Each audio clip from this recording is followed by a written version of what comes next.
Meron akong kaklase nung college ako. 4 silang magkakapatid na lalaki.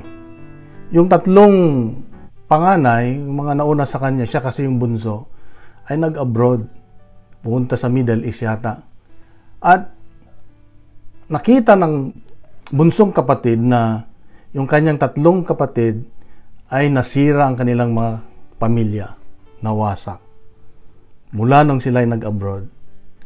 Kaya nung siya ay tatawagin na ng mga kapatid na sumunod na sa kanila, ay ayaw na niyang pumunta, natakot.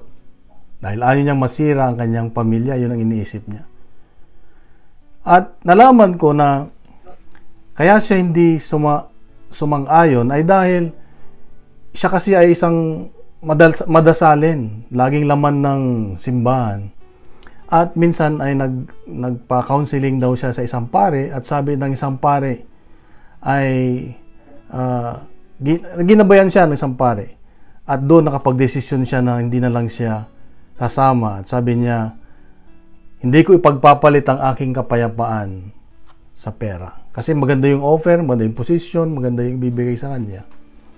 At dito ay sinabi niya ang banal na Espiritu Santo ang siyang nagsabi ng gumabay sa kanya ng katotohanan. Mga kapatid, dito matutunan natin, related dito sa Ebanghelyo natin, na ang banal na Espiritu Santo ay siyang gumagabay sa atin. Kung marunong tayong makinig sa kanyang paggabay, ay madali tayong makasunod at makaranas ng bagay na hinahanap natin sa buhay. May kapayapaan, may kagalakan, may karunungan sa ating buhay.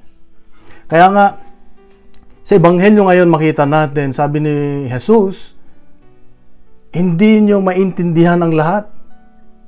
You cannot bear it now. Ngayon, dahil darating, ipapadala ko ang banal na Espiritu Santo para siya ang magtuturo sa inyo. Kaya nga, kahit na dumating ang banal na Espiritu Santo, marami pa ring bagay na hindi natin maintindihan. Gaya natin, mga nasa abroad, diba? Plinano mo ba na pupunta ka ng Canada nung ikaw ay bata? Maaring hindi.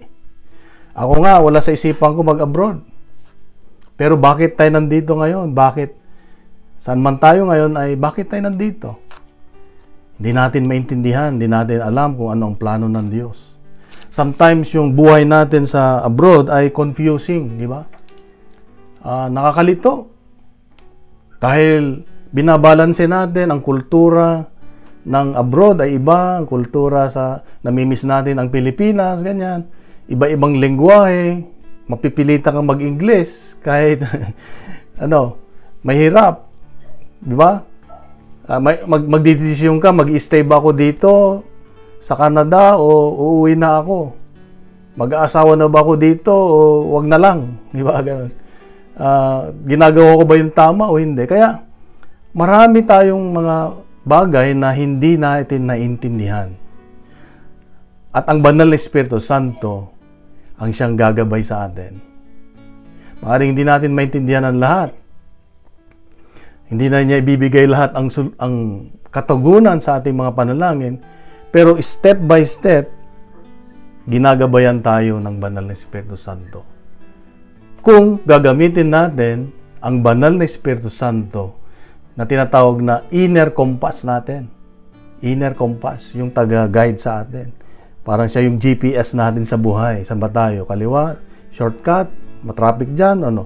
So, ang banal na Espiritu ngayon ay pinadala ng Diyos sa atin na naka-built-in na sa atin na GPS natin.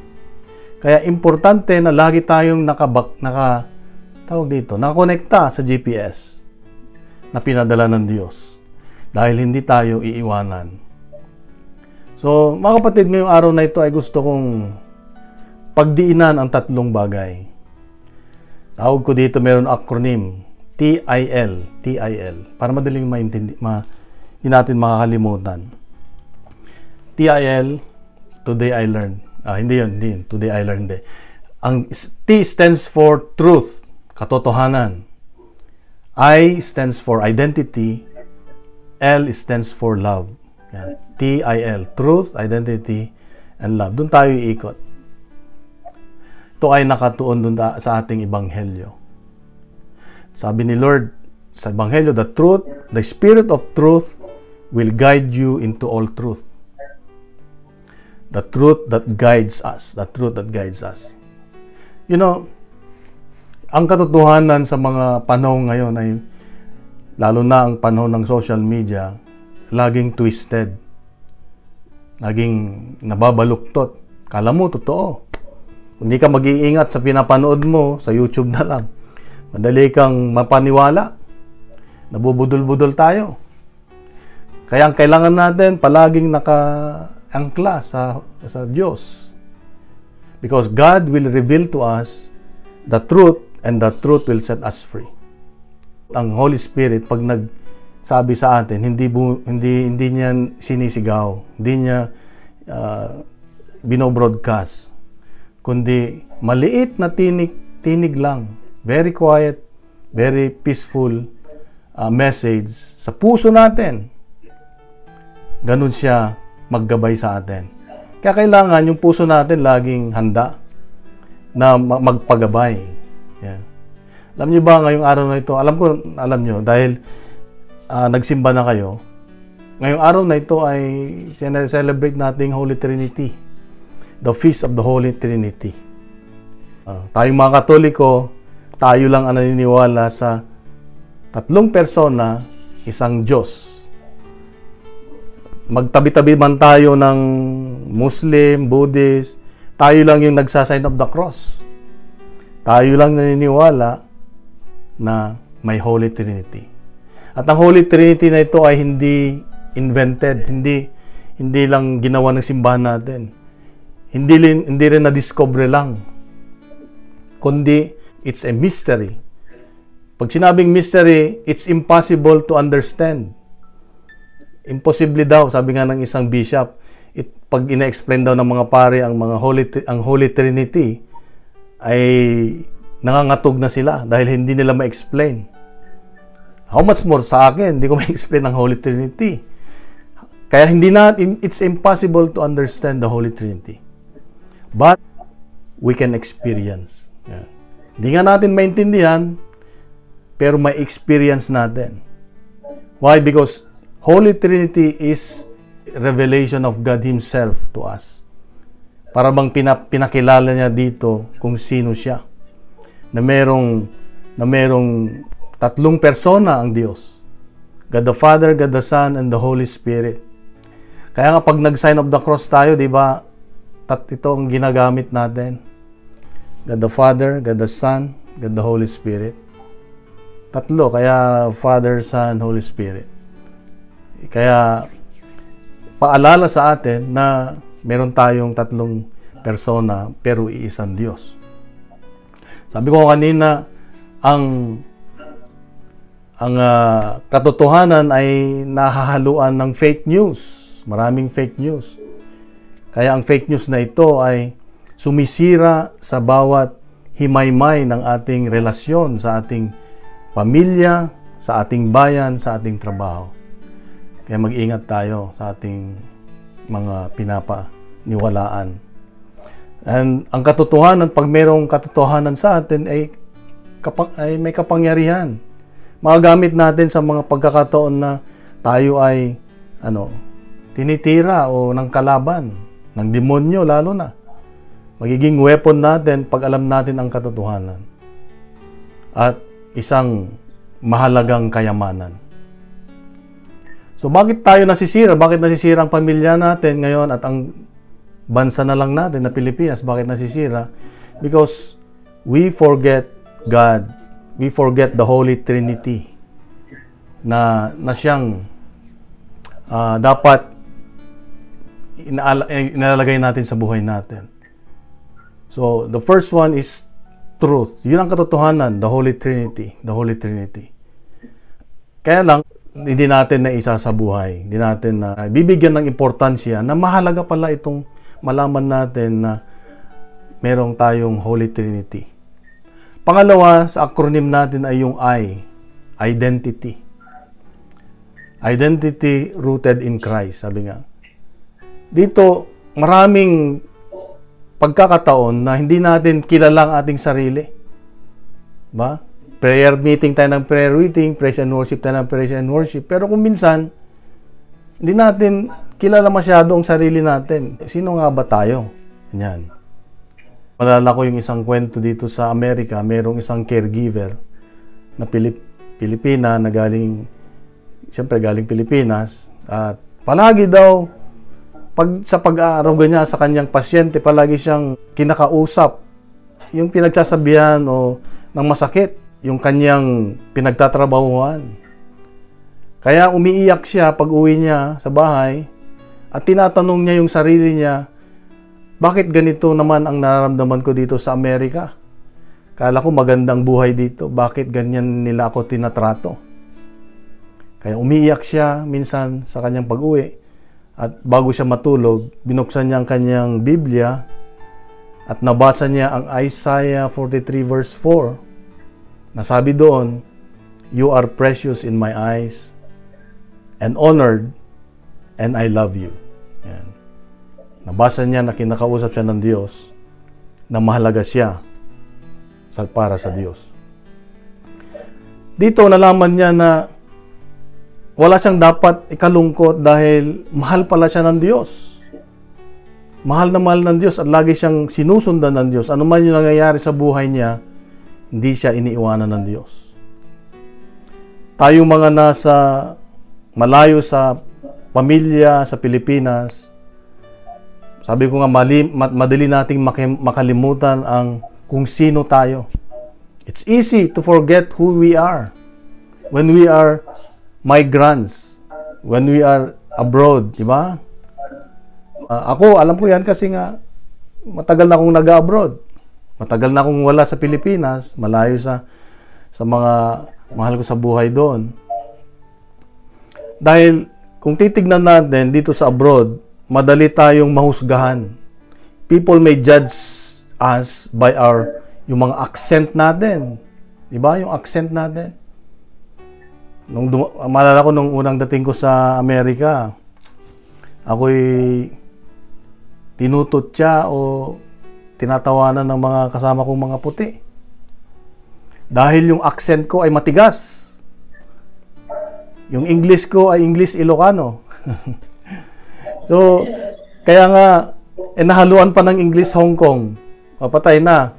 So, ibig sabihin, halo-halo na ng aking English. Kaya pag nagsalita ko nung dating ko dito sa Amerika ay puro what? What? What? What? Come again? Yan yung mga narinig ko ba? Isang sentence lang, merong what lagi nakasunod. Nakakairita. Nagtatampo nga ako nung una dahil siyempre, alam mo naman na tayo mga Pilipino ay kung minsan masyadong matampuhin, lalo bagong para sa kanila ay wala lang. Sa Amerikano o sa mga puti ay wala lang yung salitang ganon na sa kanila ay sa atin ay napakabigat na. Pero natutunan ko rin na hindi dapat pala ganon ang ating dapat iniintindi. Sa trabaho na lang, kung ang trabaho mo ay yung kunwari taga-cook ka lang, tapos yung makakausap mo may-ari ng kumpanya, kung minsan masakit sila, mababang tingin sa atin, pero kaya doon tayo nasasaktan. Yung mga background natin sa buhay na dati ganyan tayo pero nagbago naman na tayo, pero ganun pa rin ang tingin ng iba, nasasaktan tayo. Pero dapat nating malaman yung identity natin rooted in Christ. Yung identity natin ay we are a child of God. We are loved, mahal tayo ng Diyos. We are chosen and we are forgiven. Kung alam lang natin na wala tayong dapat ikasama ng loob every time na mayroong mga taong may mga treatment tayo na ganon sa atin, hindi tayo malulungkot sa buhay. Hindi tayo magtatampo o hindi na tayo magre-resign sa trabaho. Why? Because you are rooted, alam mo na mahal ka, anak ka ng Diyos. Ito yung paalala ng Diyos sa atin na sa identity natin, it reminds who we are.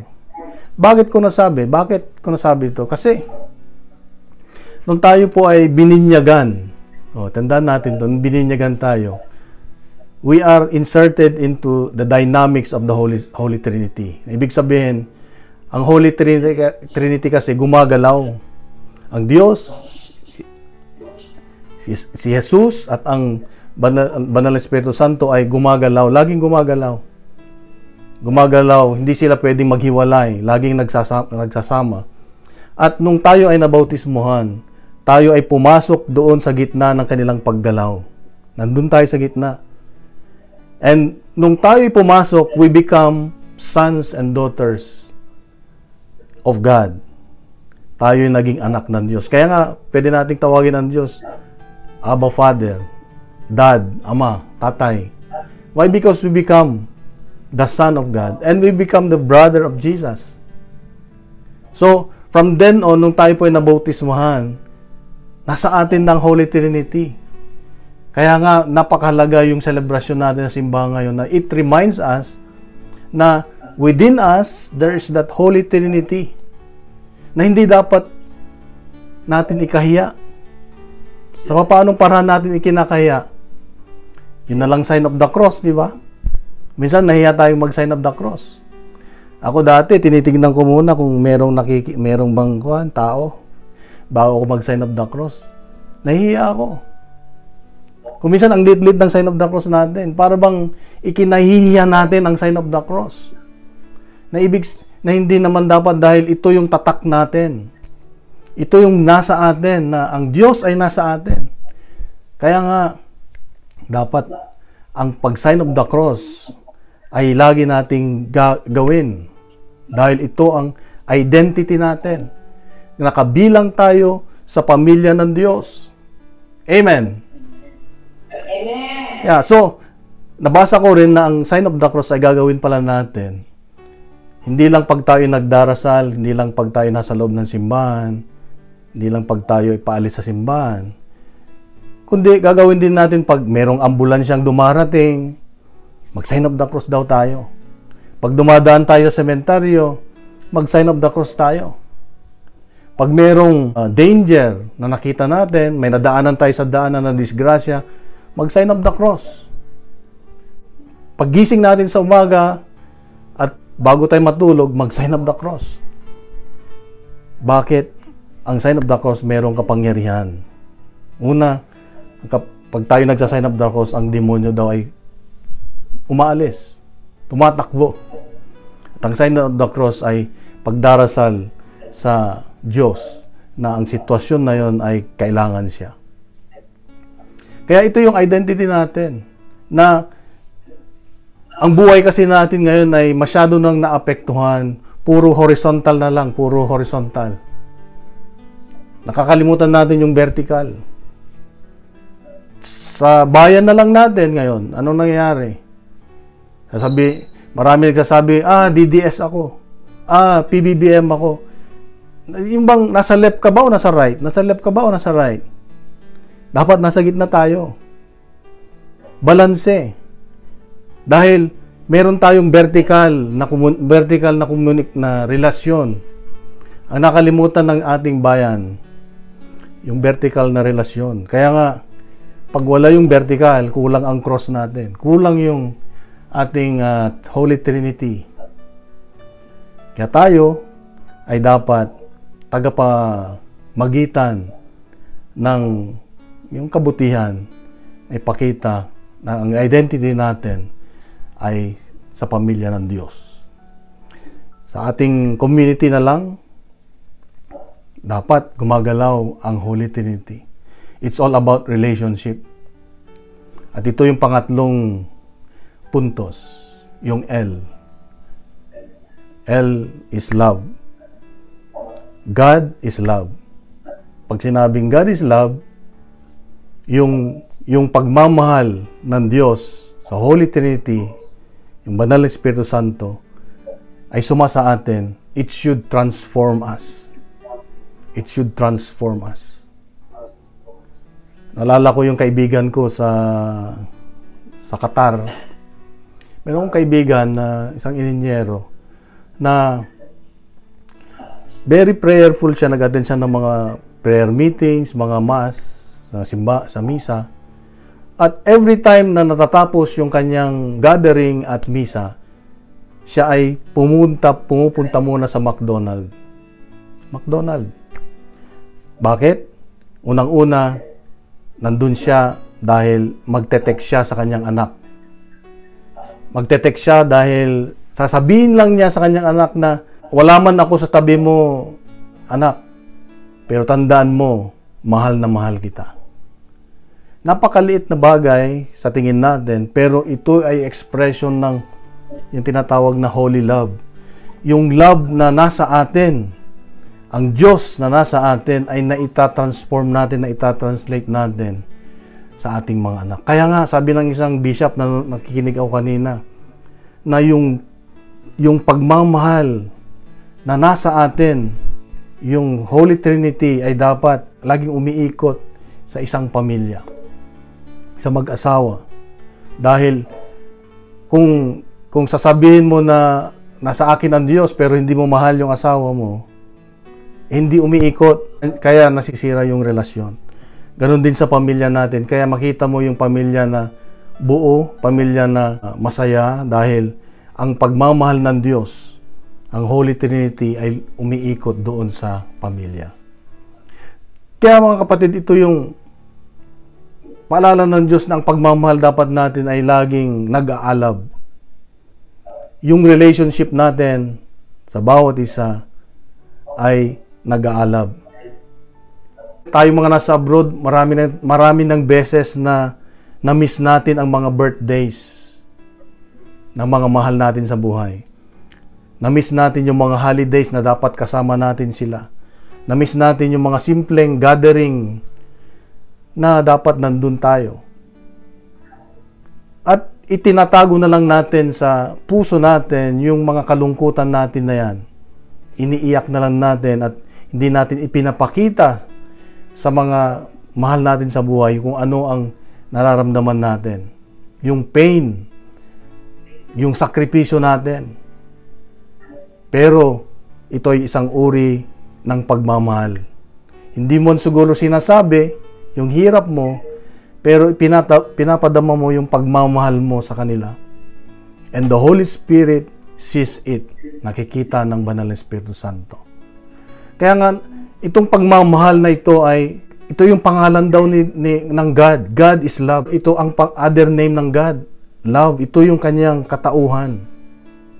Kaya kung nasa atin ang pagmamahal, nasa atin ang Diyos, siguradong it transforms yung buhay natin at naibabahagi natin sa iba. And it set us free. At tayo ay nakakalaya. Kaya ka nagiging pasensyoso. Kaya ka nagiging mabuti sa iba. Because the presence of the Holy Trinity is within us.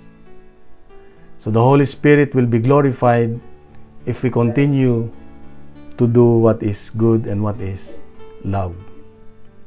So, ang conclusion natin, gustong i-summarize, TIL. Truth that frees and guide us. Tayo ay gagabayan ng katotohanan. Dapat malaman natin yung identity natin. Na kung sino nga ba tayo, ano nga ba tayo? We are the sons of God, daughters of God. And love, yung pagmamahal, ang Diyos na nasa atin, ay dapat it transforms us. The Holy Trinity should be moving, dynamic sa ating buhay. Alam niyo yung definition ng heaven sa catechism natin? Heaven is a perfect life with the most Holy Trinity. It is a perfect life. Isang buhay na perpekto na nakapaloob sa Holy Trinity, sa Santissima Trinidad. Ang heaven daw pala hindi lang lugar, kundi isang buhay na nakapaloob sa tatlong persona ng Diyos. Kaya pag nandun ka sa loob ng Holy Trinity, Nararamdaman mo ang langit, ang heaven. Lupa man ay langit na rin, sabi nga. The Holy Spirit is the whole spiritual life. Kaya ito yung in-emphasize ni Pope Francis bago siya namatay, di ba? Paulit-ulit. Sabi niya, lahat ng Katoliko dapat ay ma-experience ang baptism in the Holy Spirit. Pinupush niya yung Life in the Spirit seminar. Dahil it's an experience. Dapat, sabi niya, it's an empowering experience.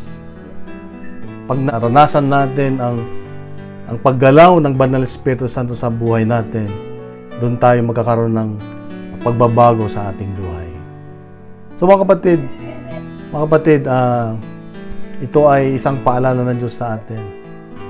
Ngayon ay Holy Trinity Sunday. Huwag natin kalimutan na lahat tayo na nabautismuhan na nasa atin ang Banal Espiritu Santo at tayo ay mga anak ng Diyos. Yun lang ang aking ibabahagi sa inyo at nawa patuloy nating pagnilayan ito at nawa paglabas natin dyan ay lalakas ang ating loob na sasamahan tayo ng Diyos. So, sara natin ito sa isang maikling panalangin. Sa ngalan ng Ama at ng Anak at ng Espiritu Santo. Amen. Manaming banal, maraming salamat po sa mensahe mo sa amin sa hapon na ito. Ikaw po ang Espiritu ng katotohanan, Banal na Espiritu Santo. Ikaw yung boses, ikaw yung tinig na nagpapaalala sa amin kung sino nga ba kami. Ikaw ang naglalagablab na pag-ibig sa aming mga puso na kinokonsume, dinudurog ang anumang katigasan, dumi sa aming mga puso. Ikaw, Banal na Espiritu Santo, ang maggagabay sa amin sa mundo ng kalituhan, sa mundo ng maraming fake news.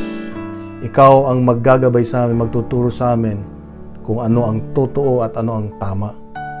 At nawa, you transform us into a better person na wala kaming dapat tikilingan na masama o anuman. Dapat ang mahalaga sa amin kung ano yung masasabi mo, ano yung tama, ano yung mabuti.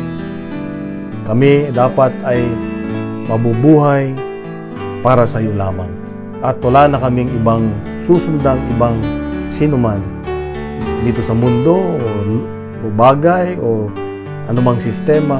Basta ang aming puso't isipan ay para sa iyo lamang, Panginoon. Dahil kung wala ka, wala kaming magagawa, wala kaming mapupuntang maganda. Thank you, Lord, for this wonderful message, wonderful for your presence.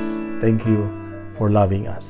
Ang lahat ng ito, Ama, ay aming kahilingan sa iyo sa pamamagitan ng iyong anak na si Jesus, kasama ang Banal na Espiritu Santo, magpasawalang hanggan. Amen. Sa ngalan ng Ama, ng Anak, at ng Espiritu Santo. Amen. God bless. God is good. Amen. Maraming salamat po, Brother Allen, sa